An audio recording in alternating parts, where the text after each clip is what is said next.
Donc ce que l'on retient de cette matinée, c'est que les éditeurs de rançons logicielles sont de plus en plus professionnalisés et qu'ils ont à leur disposition un grand nombre d'outils, notamment des outils en source ouverte, et que grâce à cela, ils arrivent à pénétrer dans les entreprises pour ensuite placer leur charge utile, que sera le rançon logiciel ou l'exfiltration de données.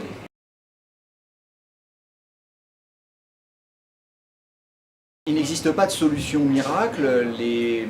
outils de protection endpoint que l'on appelait auparavant antivirus, suite de sécurité, EDR, Sandbox Cloud et bien d'autres acteurs de l'écosystème sécurité participent à une meilleure protection, et une analyse de risque approfondie permet de sélectionner parmi tous les outils le meilleur arsenal, car aucune solution unique va prévaloir sur toutes.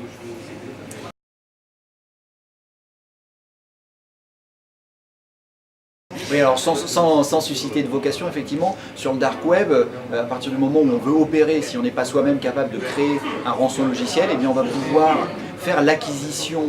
d'un certain nombre d'outils et d'éléments permettant de mener à bien une attaque de ce type, notamment l'achat d'une base de données contenant des adresses pouvant être accédées en RDP, des logins, des mots de passe, des outils permettant de casser les logins et les mots de passe si on ne les a pas, pour pouvoir, une fois à l'intérieur de l'entreprise,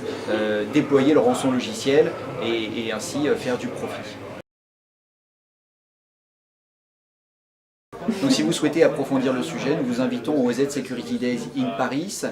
qui se déroule à l'hôtel Marriott le 20 juin, où nous aurons le plaisir d'accueillir à la fois l'ANSSI, cybermalveillance et le témoignage et le retour d'expérience de clients comme la CNIL, Decathlon et SPI Batignolles.